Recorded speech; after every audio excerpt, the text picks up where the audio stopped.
Yeah. So let's go to this house first. Okay. Yeah!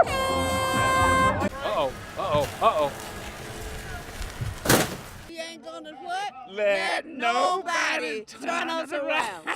Foot soldiers. March for justice and everything else.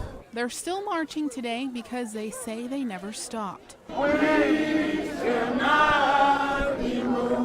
52 years ago, courage conquered fear. Let it shine, let it shine, let it shine, let it shine. And the importance of the struggle that people who came before us did.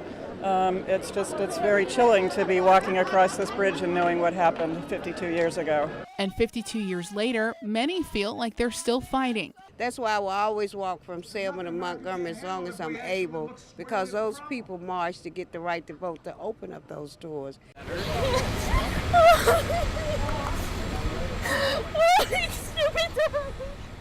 Andrea Weed was at work when she saw the black smoke. She headed back to her apartment just to check and then realized her building was on fire. When I got here, I went up and I grabbed one of my dogs and I couldn't find her. So for the last hour, I've just been going everywhere, calling her name, seeing where she was. Then a Bedford Township firefighter carried Lola out. She'd been hiding under a mattress on the 3rd floor. It's my worst nightmare. I can't even think about how horrible it's been. But I'm just so glad they're okay. Nothing else matters. This just one of several happy reunions. The Penfield Township Fire Chief tells us the fire appears to have started on the 2nd floor and spread. Multiple people had to be rescued from the building. And I had to hang my baby over the balcony because people had to drag the mattress out. And they was like, we're going to catch him, we're going to catch him. So I had to pull a Michael Jackson and had to throw him out the window. February 2018. Historic flooding on the Kalamazoo River renders much of downtown and nearby neighborhoods impassable. People are spotted jet skiing down a major road. One man drowns after driving his car into the rapidly rising water near the East Main Street Railroad Viaduct. In the flood-prone Lakewood neighborhood of Kalamazoo Township, residents are forced out of their homes. Those who stay behind have to use a boat to get in and out. 10 feet underwater. For Jeannie Kendall, who has lived in Lakewood for many years, the frustration boiled over in a meeting with area officials. Where's our help? Where is our help? 8 inches, almost 8.5. And it's probably deeper actually in the kitchen and bathroom. That's my kitchen. Those are brand new covers we just got. Not 3 months later, Jeannie's house is flooded again. This is devastating. We just put $7,000 to $9,000 in the house to rebuild it. And now it's back to square one. Neighbors here who we spoke to said they're accustomed to the flooding happening in February and March, just like it did this year. But it's May, and the flooding is back. And for some here, there's a concern that means things are getting worse.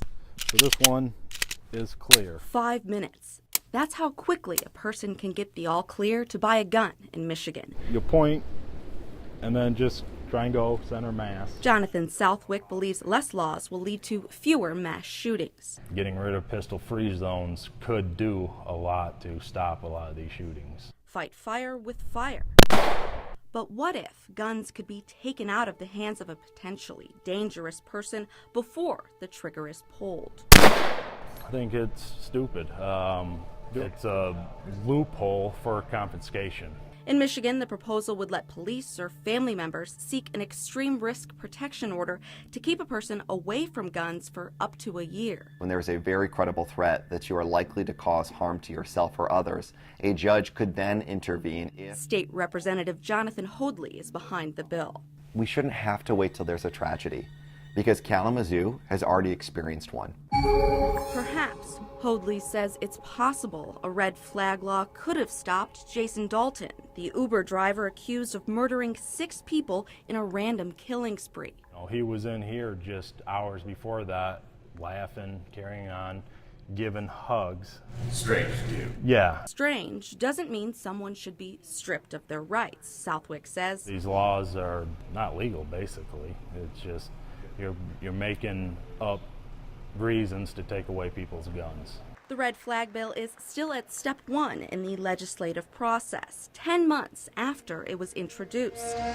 Since then, a gunman killed 58 and injured hundreds more at a country music concert in Las Vegas. 26 gunned down inside a Texas church. 17 people killed at a Florida high school. Michigan law prohibits local governments from enacting or enforcing any ordinance related to firearms, like banning AR-15s, which one Illinois town has done and cities in other states are debating, or increasing the age requirement to buy. So a standard capacity magazine is 30 rounds. That's standard. Southwick says it's the best line of defense. Then you'll take it from safe to semi. Lightweight, easy to fire, the recoil is minimal, and surprisingly accurate for a first-timer. Really, really good. Really? Yeah. Southwick says you can't predict what a person will do. If you have bad intentions, Inserted that's pretty terrifying. Or would you like me to just... Yes, but honestly, any firearm with bad intention is terrifying. In Michigan, you must be 21 to buy a handgun, 18 to buy a long gun, like the AR-15. We know that we need to do more, whether it's about mass shooting events, whether it's about school shootings, or just the everyday violence. Nationwide, all rifles, including the AR-15, account for a fraction of all firearm deaths, according to the FBI. At his gun store in Allegan County, Southwick says he opposes red flag laws, but does note he has the right to refuse service, just like any other business. If somebody came in here saying they wanted this gun and they were going to go home and kill somebody or themselves, that would definitely be one of the times that we would not sell you a gun. But that doesn't happen. No. But time and time again, we have seen mass shootings.